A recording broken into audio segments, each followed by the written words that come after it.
আসসালামু আলাইকুম, welcome back to my YouTube channel. আজকে আমি আপনাদের সাথে অনেকদিন পর একটা ট্যুরের ব্লগ শেয়ার করব। So let's go.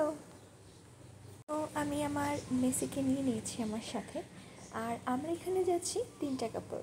আমার হাজব্যান্ড, তার বেস্ট ফ্রেন্ড, আর তার বেস্ট ফ্রেন্ডের একটা ভার্সিটি ফ্রেন্ড। আমরা আজকে যাচ্ছি একটা রিসর্টে।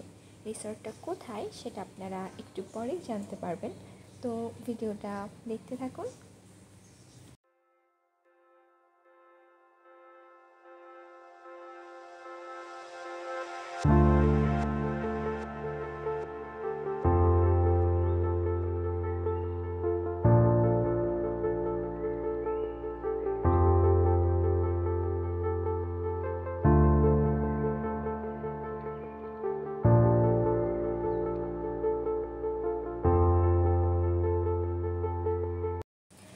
আমরা যে রিসর্টটাতে গিয়েছিলাম সেটার নাম হচ্ছে সিগার। এটার লোকেশন হচ্ছে গাজীপুর আর টাঙ্গাইলের মাঝামাঝি, কিন্তু এটা বেশ গ্রামের ভেতরে। তো আপনারা যারা আমার মতো আছেন যে প্রথমবার কোনো রিসর্টে যাচ্ছেন, তাদেরকে আমি বলবো এই রিসর্টটা কখনো চুজ না করতে। এটার কারণগুলো আমি একটু পরে আপনাদের সাথে শেয়ার করব।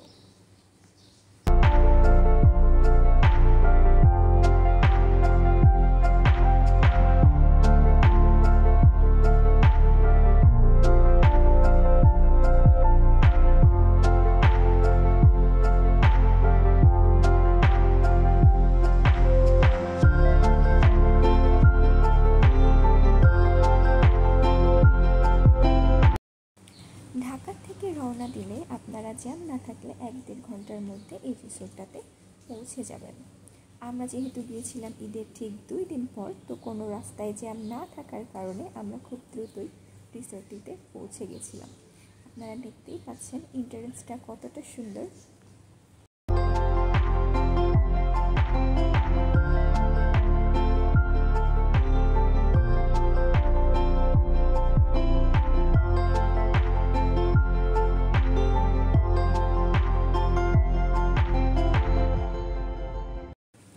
এটা হচ্ছে আমাদের হোটেল। আমরা এখানে 3 তলায় ছিলাম। এখানে আর কিছু ভিলারও সার্ভিস ছিল, যেগুলোর চার্জ খুবই বেশি ছিল, যার কারণে আমরা হোটেলটাই চুজ করেছিলাম। যেহেতু আমরা খুব ইয়াং আর আমাদের এত বাজেট ছিল না, তো আমরা এখানে এসে আমাদের লাগেজগুলো নিয়ে আমাদের রুমে চলে যাচ্ছিলাম।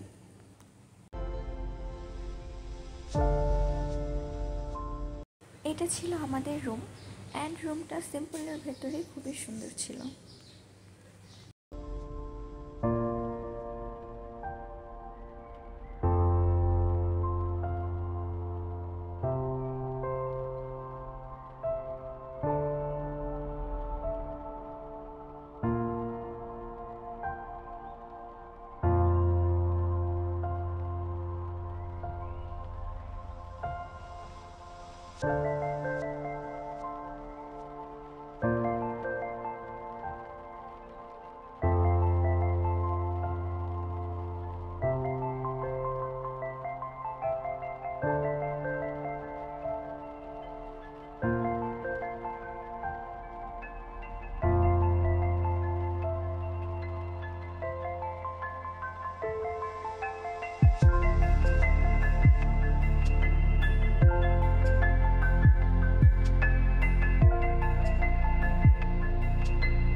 লাগেজগুলো রুমে রেখে আসার পর আমরা 3 জন, মানে আমি আর আমার 2টা ভাবি, আমরা সবাই বের হয়েছিলাম যে রিসোর্টটা ঘুরে দেখার জন্য, যে কোথায় কেমন, কোথায় সুইমিং পুল আছে, কী কী অ্যাক্টিভিটিস আছে, সেগুলো সব কিছু আমরা ঘুরে দেখছিলাম।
যতদূর শুনেছি রিসোর্টটা তৈরি হয়েছে 1-1.5 বছর আগে, যার কারণে এখানে তেমন কোনো অ্যাক্টিভিটিসও ছিল না। রিসোর্টটা খুবই ছোট ছিল, আর তাদের একটা সুইমিং পুল ছিল, আর একটা বড় সুইমিং পুল এখনও তৈরি হওয়া বাকি ছিল।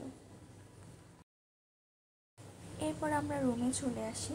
রুমে এসে আমাদের কাছে কিছু কফি ছিল রুমে রাখা, তো আমরা সেই কফিগুলো বানাচ্ছিলাম, কারণ আমরা খুবই টায়ার্ড ছিলাম।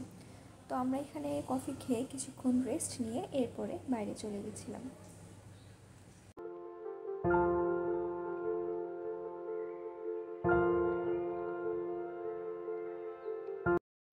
আমরা এসেছিলাম এখানে একদিনের জন্য, যার কারণে আমরা কোনো রকম টাইম ওয়েস্ট না করে কোনো রকম লাঞ্চ করে যে যার মতো রেডি হয়ে বের হয়ে গিয়েছিলাম ছবি তোলার জন্য।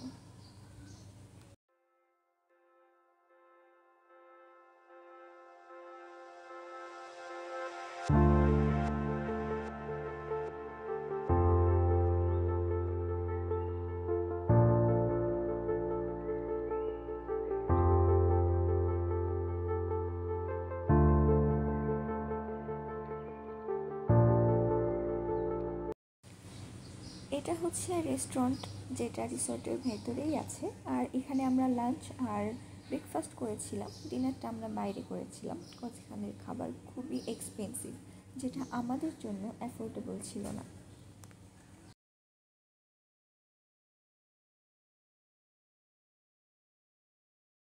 ওই দিন সন্ধ্যায় হঠাৎ করে বাতাস হওয়ার কারণে রিসোর্টের ভেতরে থাকা আম গাছ থেকে অনেক আম পড়েছিল, আর সেটা দেখে তৌসিফ ভাইয়া দৌড়ে চলে গিয়েছিল আম কুড়ানোর জন্য। ওই দিন আমরা এই টাইমটা খুবই এনজয় করেছি। আমরা 6 জন, প্লাস সুন্দর বাতাস, সুন্দর ওয়েদার, এই টাইমটা ছিল কাটানোর সব থেকে সুন্দর মোমেন্ট। পরের দিন সকালে আমরা 12টার দিকে চেক আউট করে আবার ঢাকার উদ্দেশ্যে রওনা দিয়ে দিয়েছিলাম। এখন আমি বলবো কেন আপনারা এই রিসোর্টটা চুজ করবেন না। প্রথমত, রিসোর্টটার লোকেশন খুবই অড প্লেসে, অনেক গ্রামের ভেতরে। হাইস ভাড়া করে না নিয়ে গেলে বা নিজেদের গাড়ি না থাকলে আপনাদের সেখানে যেতে খুবই অসুবিধা হবে। সেকেন্ডলি, রিসোর্টটা খুবই ছোট, কোনো অ্যাক্টিভিটিস নেই। ছোট বাচ্চা নিয়ে গেলে আপনারা খুবই বোরিং ফিল করবেন। অ্যান্ড থার্ডলি, রেস্টুরেন্টের ভেতরের খাবারগুলোর প্রাইস ছিল প্রচুর হাই রেঞ্জ, যা সবার জন্য অ্যাফোর্ড করা পসিবল না। তো আজকের ভিডিওটা এই পর্যন্তই। সবাই ভালো থাকবেন, সুস্থ থাকবেন, আর আমার চ্যানেলটিকে অবশ্যই সাবস্ক্রাইব করবেন। আজকের ভিডিও এই পর্যন্তই। আল্লাহ হাফেজ।